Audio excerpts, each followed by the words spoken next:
La méditation de ce soir, c'est comment guérir mon âme. J'aimerais que nous parlions de notre âme. La Bible nous dit dans le livre des Proverbes, chapitre 19, verset 8, voici ce que la Bible dit. Celui qui acquiert du sens aime son âme. Celui qui garde l'intelligence, c'est pour trouver le bonheur. Celui qui acquiert du sens aime son âme. Et Dieu nous met en garde et nous dit, il est intelligent et il devient intelligent celui qui prend soin de son âme, celui qui réalise que finalement son âme, c'est le bien le plus précieux. Et on verra ce soir que notre âme, c'est notre bien le plus précieux. Que notre âme, c'est un bien précieux, cependant très fragile. Et que notre âme, c'est un bien précieux, fragile, mais réparable. J'allais dire guérissable, mais je ne sais pas si c'est français. C'est pour ça que j'ai dit réparable. Bien que ce soit, hein, c'est mieux de dire ça à propos d'une voiture, vous m'excuserez, mais comme je n'ai pas trouvé le... Voilà. Mais notre âme est capable d'être guérie. Alors d'abord, notre âme, c'est quoi? C'est la part immatérielle de l'être humain. Notre âme, c'est, comment dirais-je, c'est la part de nous-mêmes qui est invisible, qu'on ne peut pas disséquer, qu'on ne peut pas mesurer, qu'on ne peut pas quantifier. Même aujourd'hui, si vous allez au CHU de Limoges, avec toutes les machines formidables qu'ils ont, et avec, comment ça s'appelle le truc qui nous saucissonne là, vous savez où on passe dans un tunnel là? L'IRM, le fameux IRM. Pareil que ça vaut extrêmement cher, c'est extraordinaire. Hein, cet IRM, vous passez dans un tunnel, et et avec la machine, on est capable de vous, comme si on vous découpait en rondelles, mais des rondelles qui font 1 micron, quoi. Hein, voyez? Et il dissèque, il voit tout, capable de... Mais même si nous passions entièrement à l'IRM ou au scanner ou au rayon X et à dans toutes ces machines, personne ne pourrait à un moment donné voir, tiens, là, il y a l'âme. C'est pas possible. L'âme, c'est... quelque chose d'immatériel. On ne peut pas le peser, notre âme. On peut se peser, hein, malheureusement. Et nous, on a du poids. Enfin, plus ou moins. Mais, hein, et bon, c'est comme ça. Mais notre âme, quel poids a notre âme? Quelle part notre âme prend dans notre... voilà, dans mon corps? Elle est où, mon âme? Alors, notre âme, pourtant, c'est ce qui fait de nous ce que nous sommes, nous. Ce qu'on est soi, quoi. Enfin, que toi, t'es toi. Et que moi je suis moi. Notre âme, c'est notre moi, c'est notre personnalité. Notre âme, c'est là où c'est dans notre âme que prennent place les rêves, les espoirs, vous voyez, toutes ces choses, là encore, qu'on ne peut pas mesurer.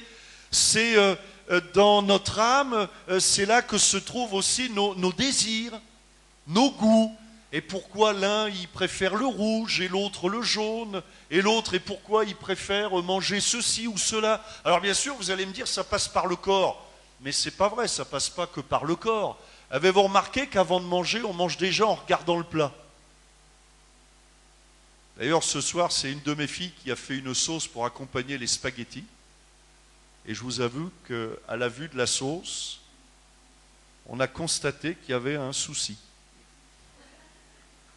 Rien qu'à la vue. Rien qu'à la vue. Vous voyez, alors on a essayé de mettre, de se dire, bon, de passer le côté psychologique et mais le corps non plus, ça n'allait pas. Vous le répéterez pas, hein. Vous voyez? Et notre âme, c'est notre personnalité. C'est ce qui fait que l'un s'habillera comme ça, et puis que ça lui plaira, et puis que l'autre aimera tel style vestimentaire, ou la musique, ou etc. C'est notre âme. C'est l'âme qui fait de nous, qui va faire naître l'art, enfin, etc. Par exemple, c'est notre âme qui va décréter de quelque chose qu'il est beau. Mais la science ne peut pas dire, tiens ça, par exemple, prenez un tableau. Qui c'est qui va nous dire, il est beau? Le tableau, il est beau. Mais c'est quel critère? Il faut mesurer, il faut un certain poids de peinture, il faut certaines couleurs. Ça vient de quoi? Vous voyez ce que je veux dire?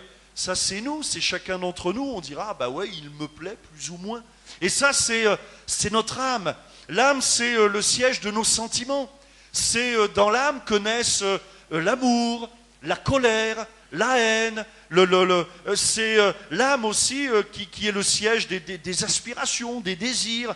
Et puis c'est l'âme aussi qui est le siège des fonctions intellectuelles, qui nous permet de réfléchir, de raisonner, etc. Et la Bible nous dit, non seulement voilà cette âme, eh bien il faut en prendre soin parce que c'est notre bien le plus précieux. Alors maintenant, notre âme, elle vient d'où? Eh bien notre âme, elle nous a été donnée par Dieu lors de la création d'Adam et Ève. Regardez ce que la Bible dit dans Genèse chapitre 2, verset 7. Et ça ne s'est passé que pour l'être humain, que pour Adam et Ève, et nous, par conséquent, qui sommes les descendants d'Adam et Ève. Genèse chapitre 2, verset 7, regardez bien. L'Éternel Dieu forma l'homme de la poussière de la terre.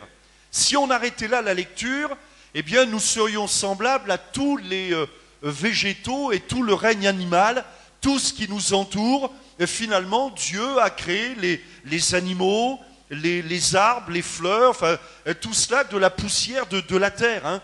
Un peu de carbone, un peu d'hydrogène, un peu d'oxygène, un peu d'azote, vous mélangez le tout, puis vous avez toute la création animale et végétale. Mais ça ne s'est pas arrêté là. Il souffla dans ses narines un souffle de vie, et l'homme devint un être vivant. Et ça, c'est la grande différence. Et c'est là, lorsque Dieu a soufflé, alors ce fameux souffle, c'est là que Dieu a communiqué le bien le plus précieux que nous ayons. Ce n'est pas, finalement, le bien le plus précieux, c'est pas notre maison, si on en a une, c'est pas l'appartement, c'est pas je sais pas, la maison, enfin, tout ce qui a de l'importance pour chacun d'entre nous, c'est pas ça le bien le plus précieux. Le bien le plus précieux que nous ayons, c'est notre âme. Et notre âme, c'est ce qui aussi est plus précieux parce que notre âme, c'est le seul élément de notre être qui durera éternellement. Lorsque nous mourrons, c'est le corps qui meurt, le cœur s'arrête, on arrête de respirer. Et là, l'âme, en quelque sorte, est libérée du corps. Mais l'âme, elle continue d'exister. Et c'est ainsi que la Bible nous parle de ce qui se passe après. Et que Jésus nous dira, il y a deux chemins. Il y a un chemin qui mène à la vie éternelle, c'est-à-dire pour les croyants, les croyantes, ceux et celles qui auront confessé le nom de Jésus, celles et ceux qui auront placé leur vie, leur âme, entre les mains de Dieu. Eh bien, c'est évident qu'alors c'est Dieu qui s'emparera de leur âme. Et puis, eh bien, ils passeront l'éternité dans le ciel. Même la Bible nous dit que Dieu prépare une place pour ses croyants et ses croyantes. Et puis celles et ceux qui n'auront pas cru, bien Jésus là aussi dira, ben voilà, il y a un chemin large et spacieux, mais qui mène à la perdition. Et leur âme là va, eh bien, dans ce que la Bible appelle l'enfer, un lieu de tourment pour l'éternité. L'âme. Lorsque la Bible utilise le verbe souffler, vous savez, il souffla dans ses narines. Eh bien, le verbe souffler, ça signifie aussi allumer.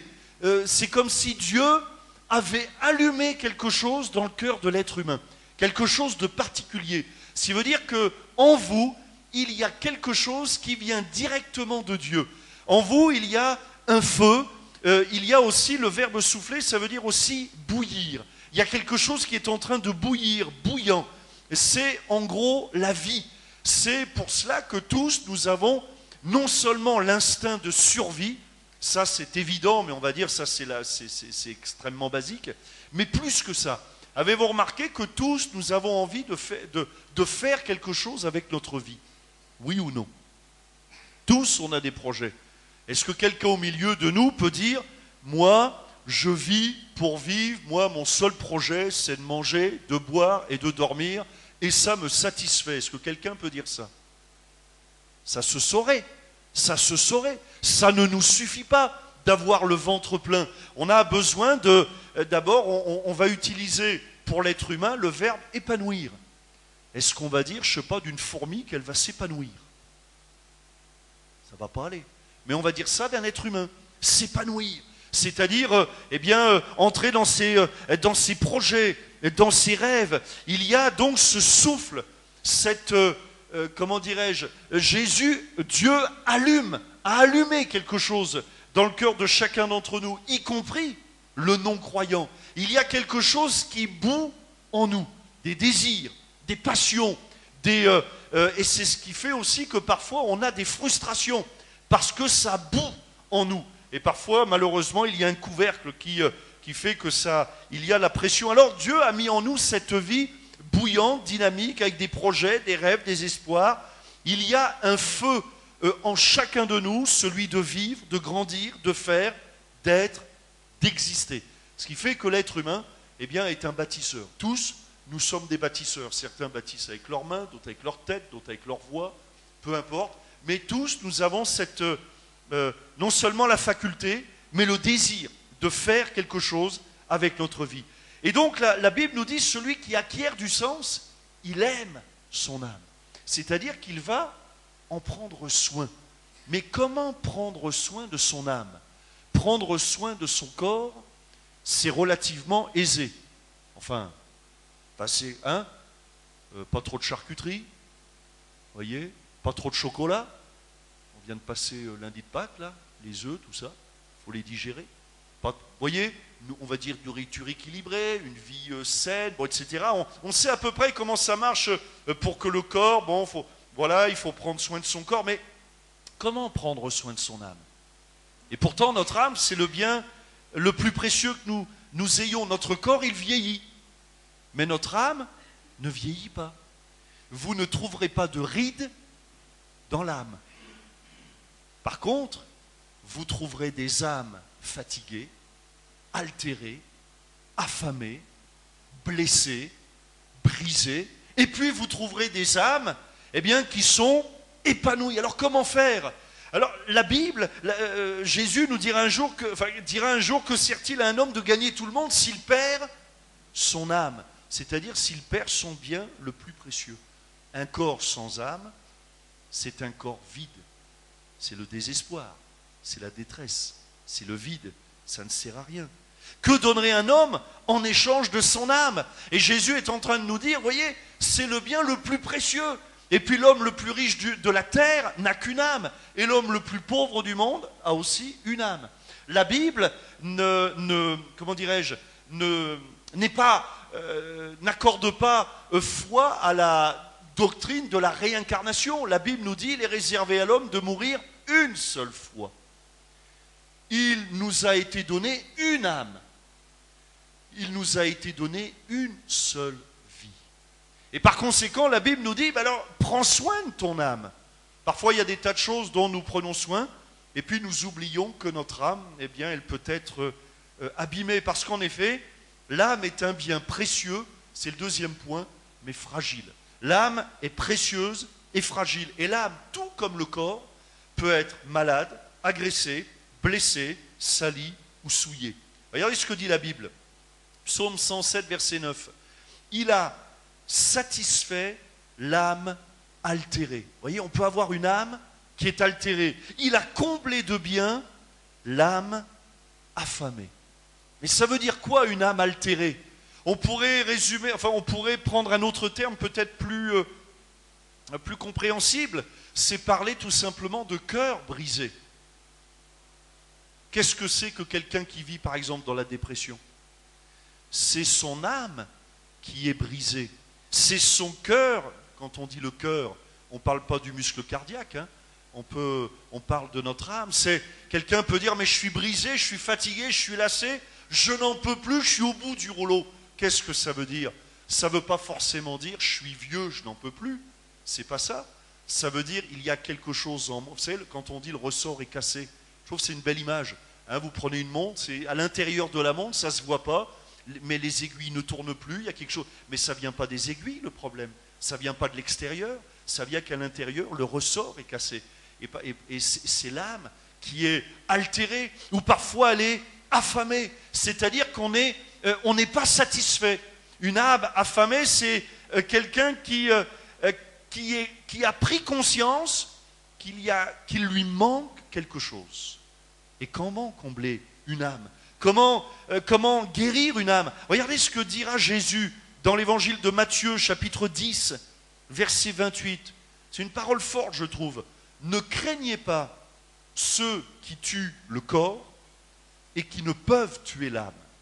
Craignez plutôt celui qui peut faire périr l'âme et le corps dans la géhenne. La géhenne, c'est l'enfer. Et donc Jésus nous dit, craignez pas tellement ceux qui peuvent vous tuer, enfin, faire du mal au corps seulement, mais craignez celui qui peut faire du mal à votre âme. Mais qu'est-ce qui peut faire du mal à mon âme? Ce n'est pas les microbes, ce n'est pas la grippe. Mais qu'est-ce qui peut faire du mal à mon âme? C'est le péché. C'est tout ce qui peut détruire, c'est la sorcellerie, les mauvaises pensées. C'est, au lieu de remettre sa vie entre les mains de Dieu, c'est tous les matins lire l'horoscope. Je ne vais pas faire du bien à mon âme, parce que tout ça, c'est du mensonge. C'est l'incrédulité, c'est l'impureté. Vous savez que notre âme peut être salie au travers de ce que nous voyons, regardons. La voyance, les jeux d'argent, la violence, la haine, la colère, le mensonge sont tous des tueurs en quelque sorte qui tuent l'âme, qui l'affament, qui la brise, qui la blesse, qui la souille, qui la baisse et qui au fond l'entraînent pour aller jusqu'en enfer. Et Jésus dit, craignez plutôt ça, parce que votre âme, c'est ce qui est éternel. Alors, et je termine, c'est un bien précieux, c'est un bien fragile, et nous le savons, et vous le savez aussi bien que moi, notre âme est bien fragile, mais la bonne nouvelle, c'est que notre âme est réparable. Ou ça se dit guérissable? Ça peut se dire? On va le dire. Guérissable, réparable. C'est-à-dire que, de la même manière que le corps peut se reformer, les cellules peuvent se reconstruire, eh bien notre âme peut expérimenter elle aussi la guérison.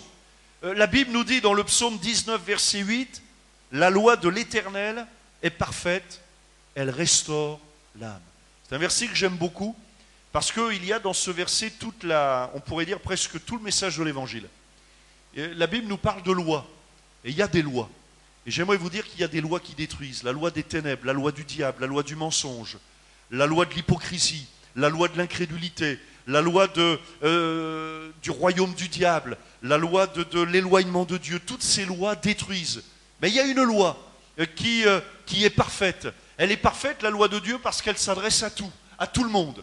C'est la même pour tout le monde. La loi de Dieu, elle est parfaite parce qu'aux yeux de Dieu, tout le monde a la même valeur. Ce qui n'est pas toujours le cas avec la loi des hommes. C'est comme ça. On a beau dire égalité, fraternité, etc., mais force est de constater que dans bien des cas, on n'est quand même pas tous égaux face à certaines lois. C'est comme ça. Mais face à la loi de Dieu, on est tous égaux. Il n'y a pas de plus grand au milieu de nous. On ne peut pas non plus endormir Dieu. On ne peut pas non plus l'acheter. Parce que de toute façon, c'est Jésus qui nous a rachetés, donc nous, on ne pourrait pas lui donner grand-chose. On ne peut pas acheter Dieu.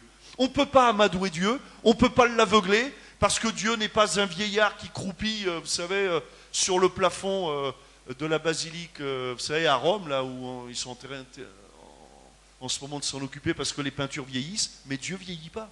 On ne peut pas l'amadouer. Le regard de Dieu est aussi perçant, Dieu voit tout, et la Bible nous parle de la loi de Dieu. La loi qui ne fait exception de personne, la loi qui considère que tous, nous avons en quelque sorte la même voix, le même poids, la même importance aux yeux de Dieu. Et c'est ainsi que la Bible déclare que quand un malheureux crie, l'Éternel entend. Il ne regarde pas lorsque tu t'adresses à Dieu. Et si tu commences à t'adresser à Dieu, Dieu ne va pas regarder à qui tu es, c'est-à-dire d'un point de vue humain. C'est qui ce gars-là? D'où il vient? Qu'est-ce qu'il fait? Qu'est-ce qu'il a comme bagage? Qu'est-ce qu'il a comme salaire? S'il en a un. Vous voyez, les hommes ne regardent pas un peu comme ça, hein, quand vous allez chez le banquier, surtout. Bon, mais chez n'importe où. Hein, et combien? C'est qui? Vous venez d'où? Vous gagnez combien? Bon, on ne nous le dit pas comme ça, mais on nous fait remplir un formulaire. Bon. Mais Dieu ne va pas nous faire remplir un formulaire. Parce qu'aux yeux de Dieu, on a tous la même valeur. Tous, nous avons la même importance. Moi, j'aime prêcher l'évangile parce que je réalise qu'aux yeux de Dieu, on a tous la même valeur. Dieu ne fait exception de personne, il ne rejette personne. Et c'est pour ça que cette loi, elle est parfaite, elle est juste, elle est intègre. C'est cette loi aussi qui fait que Dieu n'est pas sensible à la flatterie, mais Dieu aime la louange, c'est-à-dire un cœur sincère qui se tourne vers lui. Une loi qui ne rejette personne, une loi qui s'applique à tous. Et c'est quoi cette loi?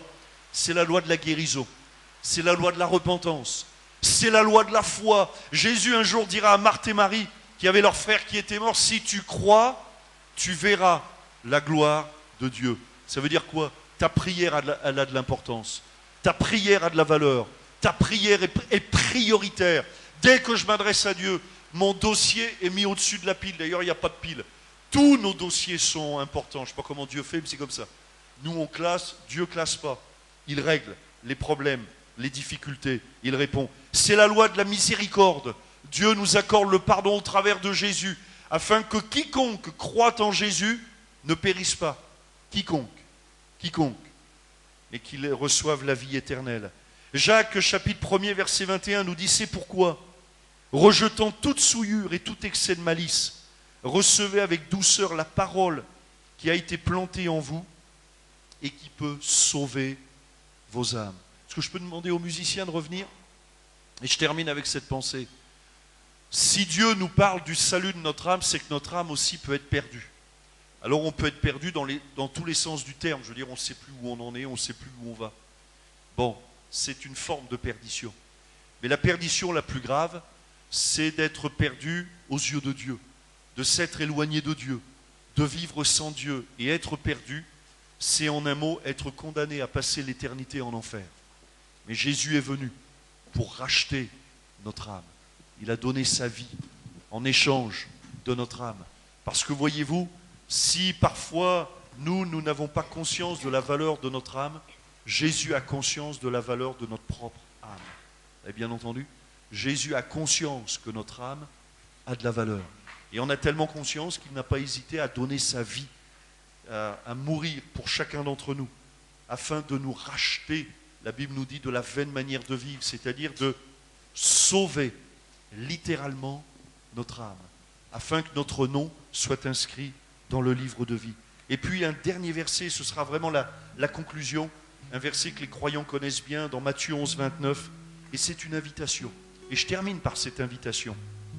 Prenez mon joug sur vous et recevez mes instructions, car je suis doux et humble de cœur, et vous trouverez du repos pour vos âmes. Alors il y a deux choses. Il y a cette parole qui a été plantée en vous, et j'espère qu'au travers de cette prédication, quelque chose a été planté en vous. Une parole qui peut sauver, une parole qui peut relever notre âme. Ce soir, je ne m'adresse pas au corps, mais Dieu s'adresse à notre âme. Jésus est venu pour sauver notre âme. Et puis, cette invitation à nous confier en Jésus. Notre âme, parfois, peut être fatiguée. Le corps, pourtant, tout va bien au niveau du corps. On a de quoi manger, tout va bien au niveau du corps. Les articulations, le système sanguin, le système nerveux, ça fonctionne. On voit, on entend, on respire, on peut parler. Mais il y a quelque chose de blessé, de cassé. Et parfois, c'est notre âme. Le ressort est cassé. Et Jésus dira à celles et ceux dont le ressort est cassé, eh bien, venez à moi, vous tous qui êtes fatigués et chargés, et je vous donnerai du repos pour votre âme. Recevoir la paix de Dieu. Je trouve aussi que dans les temps que nous vivons, il y a un bien qui devient de plus en plus précieux et parfois de plus en plus rare, c'est la paix. Vous savez, vivre en paix, sans inquiétude, vivre en paix. Ça ne veut pas dire sans problème, mais recevoir cette paix qui surpasse toute intelligence. Cette paix parce qu'on sait que Dieu veille sur nous. Cette paix parce qu'on sait que par la foi, on est devenu des brebis du bon berger. Et que le bon berger, il veille. Et que même si le loup vient, eh bien c'est le bon berger qui s'occupera des loups ravisseurs. C'est le bon berger qui se battra pour que la brebis ne soit pas blessée. C'est le berger qui ira, s'il le faut, panser les plaies de la brebis pour le coup qui est blessé. Mais pour cela, eh bien devenez la brebis du Seigneur. Et il y a deux moyens. La repentance et la foi. S'approcher de Dieu en réalisant que on a échoué, que finalement on s'est trompé en marchant sans Dieu. On a besoin de Dieu. Et la foi, c'est lui faire confiance. Est-ce qu'on peut terminer par la prière?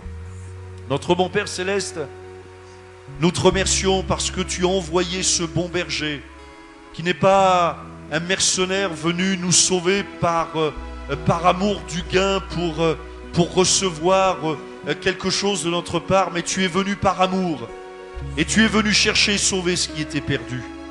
Et tu vois au milieu de nous les âmes qui sont perdues, les âmes qui sont assoiffées, affamées, altérées. Tu vois les âmes qui sont blessées, les cœurs qui sont brisés. Et je te prie d'étendre ta main sur ce lieu, de relever, de bénir.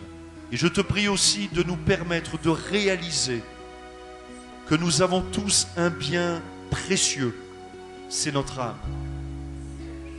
Merci de nous bénir ensemble.